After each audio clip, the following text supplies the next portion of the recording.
You're a sales associate for Realty One.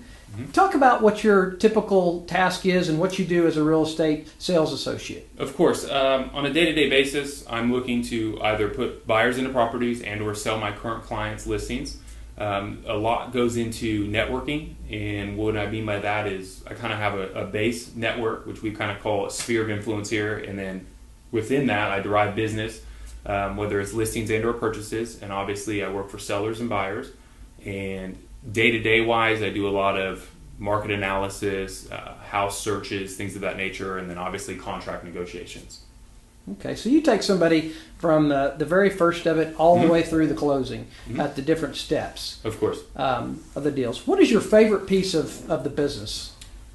I would say the negotiating aspect of contracts. I find that to be quite interesting. Each individual agent and sales associate operate differently, and sometimes you can learn a little something about them and kind of where we can go with these contracts. I kind of like the negotiating part.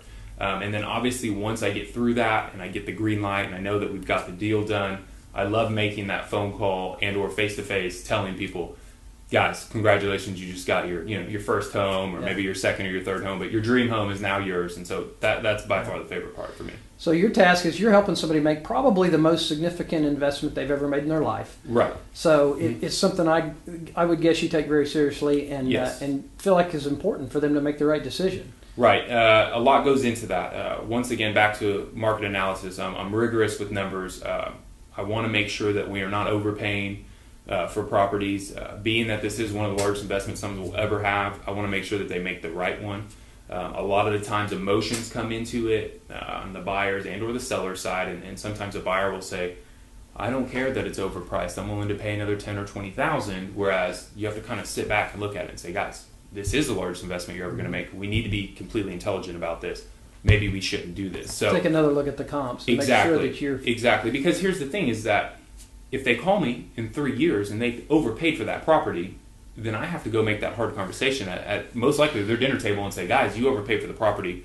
Well, Matthew, why'd you let me do that? Yes. And then you revert back, well, guys, we had the conversation. I felt like this was too much. But you just have to be intelligent about what you do, and that will keep people coming back to you, and it will allow them to be able to sell in 3 to 5 years and then move on from there. What about the challenges or your least favorite aspect of the business? Challenges and least favorite aspect, I would say the challenges are, early on at least, is staying busy. I would say when you come into the business, you have to kind of learn what it's like to be quote-unquote self-employed. I told myself very early on, even when I was still in college and I was a realtor, I said, I'm going to go to the office every single day. And then some people at the office were like, well, why are you here every day? You don't really have anything going on just yet because you're new. And I said, well, I want to be here. So if something happens, I'm ready. And what I would do is I'd come to the office every day and I'd just memorize contracts. So when I went and met with people, if I was sitting next to somebody like this, I could flip the contract to them upside down. I knew it word for word. And I would just stay diligent about learning contracts and being ready. So that was very important to me early on. That helped me for once that business came, I was ready and I could run with it. Yeah. I also know, because I watched you go through that process, that you had people mentor you, and you would actively seek out people for help and for that mentorship. Of course. And I feel like that was probably a success for you as well. Of course. I have a lot of my success came from the people that I met early on, yourself included, our broker, and some of our other sales associates. When I first came on, I met and worked with 2 other individuals on a 3-person team, and each person had their individual task of what they had to do. What we did was we had a marketing budget, which we all kicked in, and we had expenses, and we all handled that together. And what we did was we derived a lot of business together. At one point in time, there was 22 listings. And so each one of us would manage people. We kind of select who handles what person the best, and then we divvy up the deals.